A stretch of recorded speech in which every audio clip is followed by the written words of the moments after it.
أعوذ بالله من الشيطان الرجيم. بسم الله الرحمن الرحيم.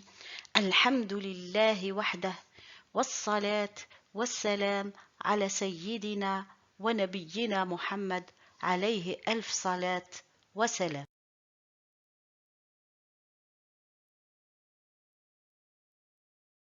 Bienvenue dans notre cours. Dans le cours d'aujourd'hui, nous allons voir ensemble ce que nous appelons les doubles voyelles, dites en arabe at-tanwin. Elles sont en nombre de 3. Dammaten avec le son un, kasraten avec le son in et fathaten avec le son an.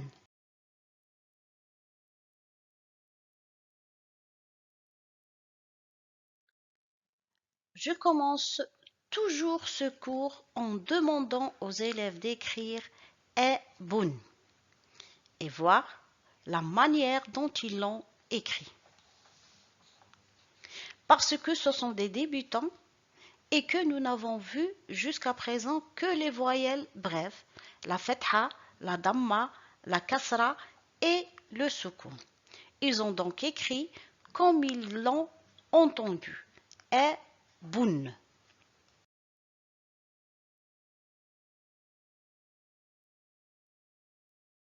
Double voyelle, soit fathaten, soit dammaten, soit kasraten, se trouve toujours en fin de nom. Et en arabe, il n'existe aucun nom finissant avec un soukoun. Pour cette raison, le noun a été remplacé par la voyelle qui le précède. Par exemple, dans notre exemple abun, le noun a été remplacé par la damma. Voilà comment on écrit abun. Et c'est donc la même chose que pour abin ou aben.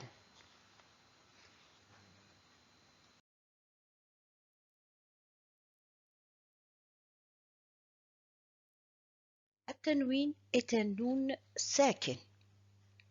Noun sakin, ça veut dire noun avec un soukoun à la fin du mot.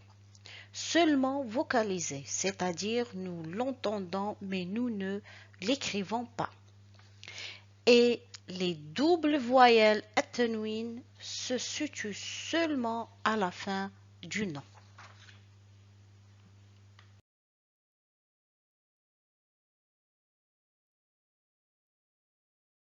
En premier lieu, nous allons voir dammaten, les doubles damma. Dammaten sont comme un double petit chiffre 9 placé au-dessus de la lettre. Le son de dammaten est un. Si nous avons une lettre avec en plus des doubles damma, pour la lecture, nous prenons le son de la lettre plus le son de la voyelle, de dammaten. Donc, dans cet exemple, nous avons la lettre sin, harf sin. Le son de sin, c'est s, plus le son de dammaten un, nous obtenons sun. Tout comme en français, lorsque nous avons un s et que nous rajoutons un, nous obtenons sun. Attention, les doubles damma ne se trouvent jamais au début ou au milieu d'un mot. Elles se trouvent toujours à la fin d'un nom.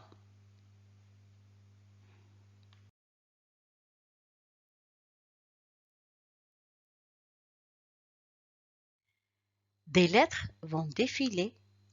Essayez de lire chaque lettre avant ma lecture et après, vous répétez après moi.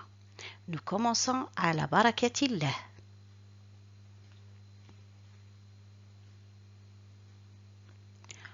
Un,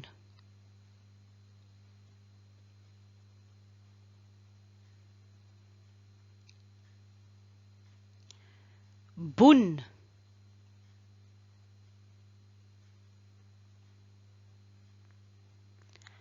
تن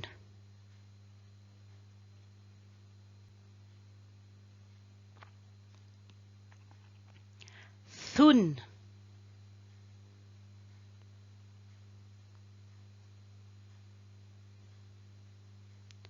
سن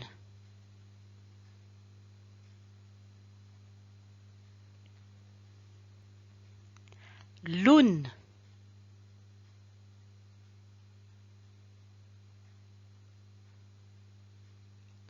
من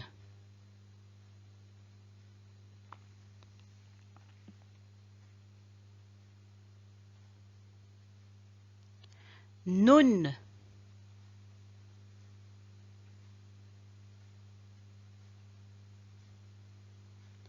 ون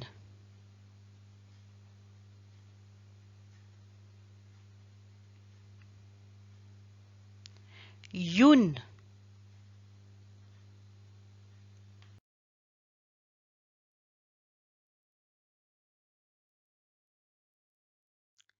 Nous allons maintenant essayer de faire une lecture syllabique des mots suivants. Je lis et vous répétez après moi. ب ق ر تن ب ق ر تن. Chaque couleur représente une syllabe. Et pour la lecture, il faut marquer un temps d'arrêt après chaque syllabe. Je dis ب ق ر تن. Passons au deuxième exemple. رأسٌ رأسٌ. Dans cet exemple, nous avons deux syllabes malgré qu'il y a trois lettres. Parce que la lettre qui porte soukoun, elle forme une syllabe avec la lettre précédente. Et toujours, je marque un temps d'arrêt après chaque syllabe. Ra'sun. Passons à l'exemple suivant. Ardon. Ardon. Même chose. La lettre qui porte soukoun, elle forme une syllabe avec la lettre précédente. Ardon.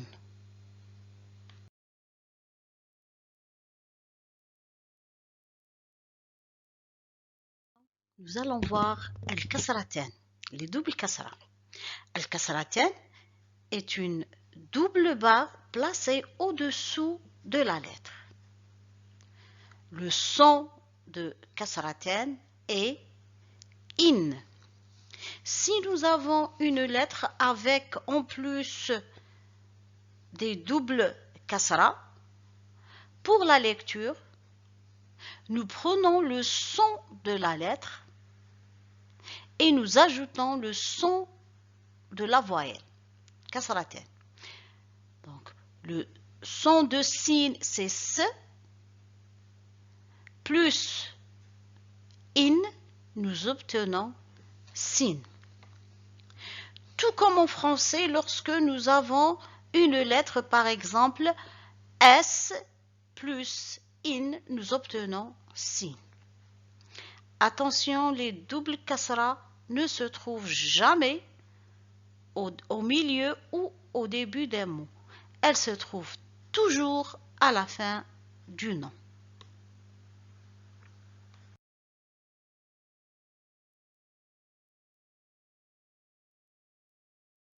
Des lettres vont défiler. Essayez de lire chaque lettre avant ma lecture et après vous répétez après moi. Nous commençons à la barakatillah.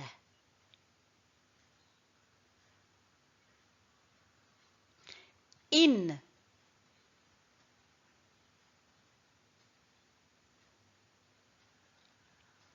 bin,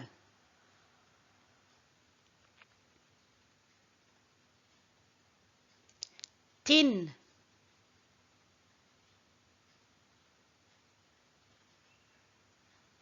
thin,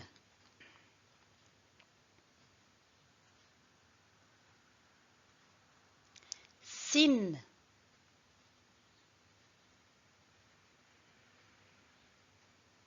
lin,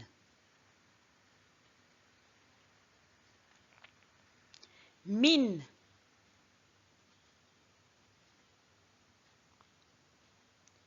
nin,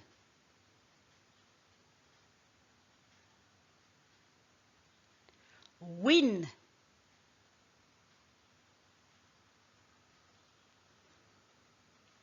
Yin.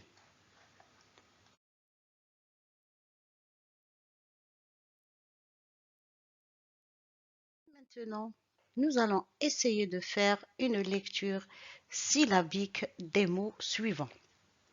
Je vais lire et essayer de répéter après moi.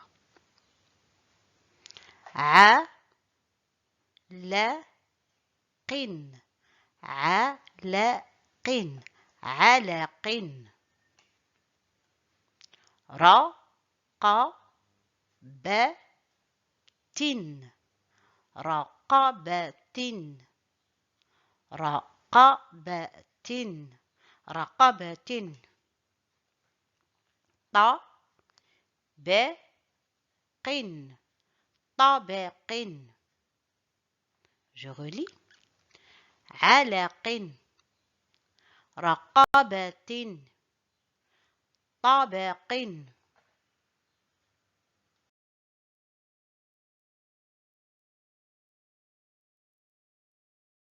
Et maintenant, nous allons voir al-fathatan, les doubles fatha.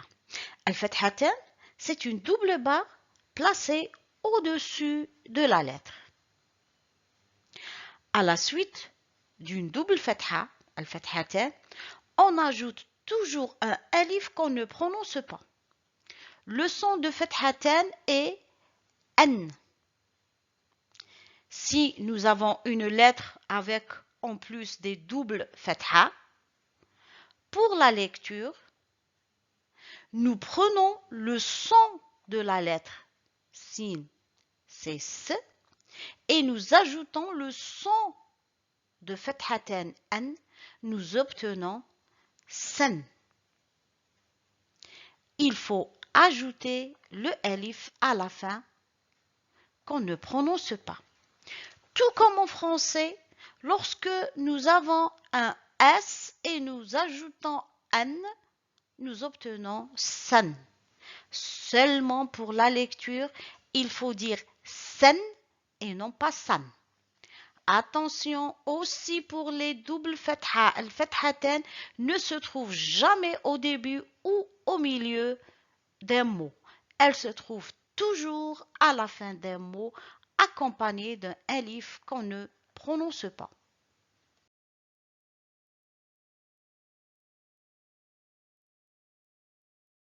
Avec le fathatan aussi, des lettres vont défiler. Essayez de lire chaque lettre avant ma lecture et après vous répétez après moi.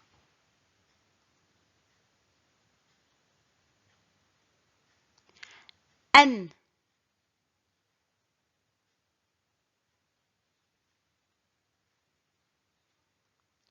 ben,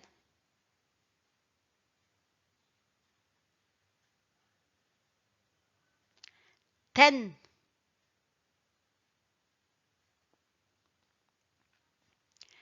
than,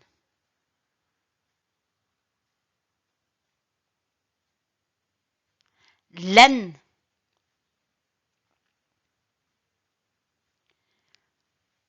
men,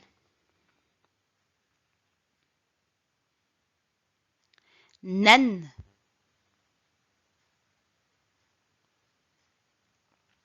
wen,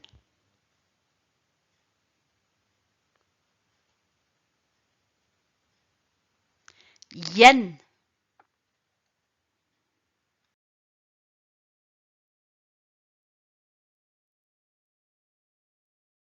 Et maintenant, nous allons essayer de faire une lecture syllabique des mots suivants qui se termine par fathatan. Je lis doucement et vous répétez après moi. Inaban, inaban, inaban. Le mot suivant. Subhan, subhan.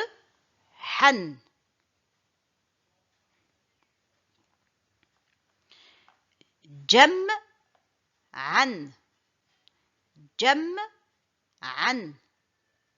Regardez, les trois mots se terminent avec fathatan accompagné d'un alif qu'on ne prononce pas. Par exemple, je dis jam'an et non pas jam'an. Il ne faut pas prolonger.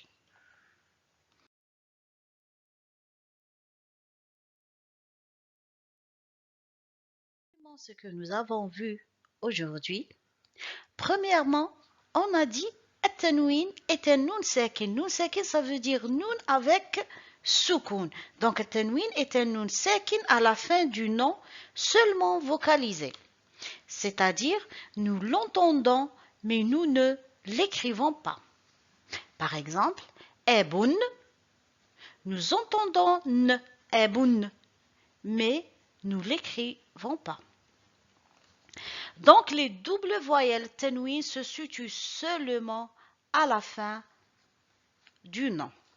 Pour le fathatan, nous avons dit que à la suite de fathatan, on rajoute toujours un alif qu'on ne prononce pas. Le prochain cours, Inch'Allah, concernera le soukoun et la shadda. Je vous invite à vous abonner à ma chaîne afin que vous puissiez avoir tous mes prochains cours, Inch'Allah. Je vous souhaite une excellente révision. Bon courage.